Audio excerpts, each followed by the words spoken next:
ça passe vraiment par l'éducation, donc ça c'est quelque chose qui est primordial. Après, le contexte de l'éducation, c'est ça qui est difficile à poser, c'est-à-dire que si l'éducation peut se faire au sein de la famille, ben, tant mieux. Après, comment faire quand l'éducation n'est pas faite au milieu de la famille? Donc après, c'est un problème, à mon avis, auquel il faudra réfléchir, parce que si on veut éduquer les jeunes au vin, il va bien falloir qu'il y ait des instances pour le faire.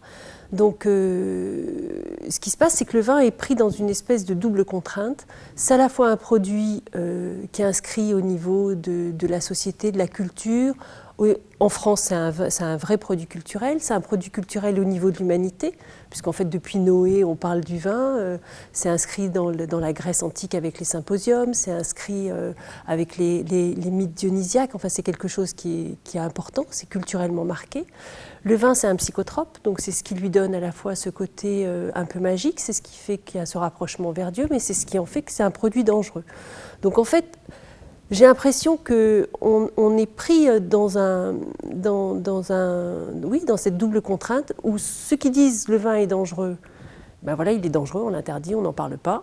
Et ceux qui disent mais oui, c'est un merveilleux produit culturel, consommons-le, c'est sans danger, puisque consommer avec modération, ça ne provoque pas de dégâts, ce qui est vrai aussi. Mais comment on éduque justement à cette modération ?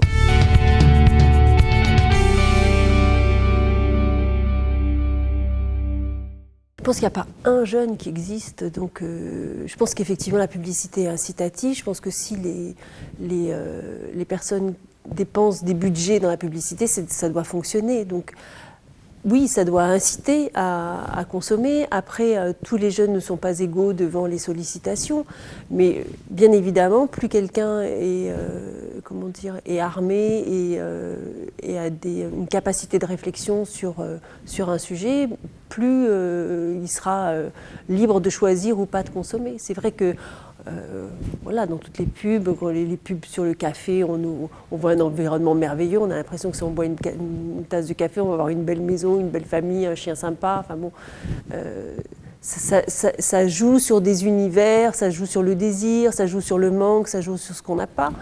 Donc bien évidemment que ça sollicite l'envie et le désir. Donc après, oui, il faut être armé par rapport à ça, il faut savoir que c'est pas vrai, quoi.